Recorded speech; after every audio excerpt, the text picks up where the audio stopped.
رقم 2، لكن عنده ايدين 2، ايد من اليمين وايد من اليسار، يعني انت ما راح تنسى ابد.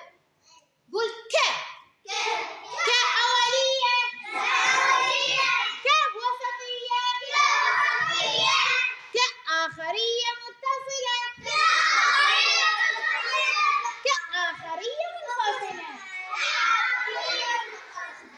شلون نميز الآخرية؟ ما تكتب لي هذا بالأخير ولا تكتب لي هذا، تكتب لي هذا الشكل يشبه حرف ال لكن ببطنه همزة، وعنده ايد اذا كان متصل، وبدون ايد اذا كان منفصل. خلينا نعطي مثال انا وياكم. هاي كلمة حمودي قوم انا وياك نتهجاها، بس ما يصير تردوا لي، هاي كلمته. يلا تهجاها يا حمودي. اشر لي.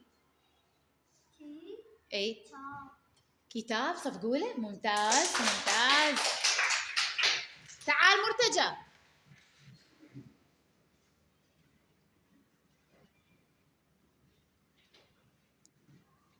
تهجالي انا وياك. يلا. طيء. هاي يمو طيء، عليها حركة الفتحة. ط ط ط. إذا لا طيها. طيلا. طيلا الطلال. شو يصير؟ طلال. صفقوا للمرتجى.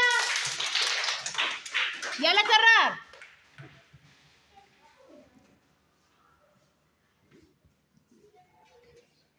يلا كرر. تعال اشر لي واقرا لي.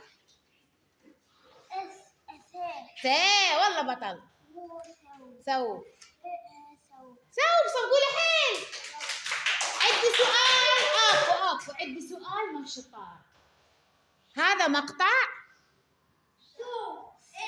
مقطع شنو؟ ثوب. انا اقول مو مقطع. ليش مو مقطع؟ ليش مو مقطع؟ من يقول؟ والله بطل. حسوني. تعالوا عامر، اثنينكم جاوبتوا نفس الجواب. فسروا لي. لا فسروا لي. لأن المقطع يتكون من حرفين، هذا حرف هذا حرف. هذا مقطع. هذا مقطع. زين هذا مو مقطع. ليش؟ لأن ايش بيه؟ لأن بي. والله بطل. تصفيق حار العامر. هو حسوني لأن جاوبوا اثنينهم. جاوبوا. احنا وهمين جاوبناها بنفس الوقت. وي والله ابطال. المقطع متكون من حرفين، مثلا الوو دائما شي صادق احنا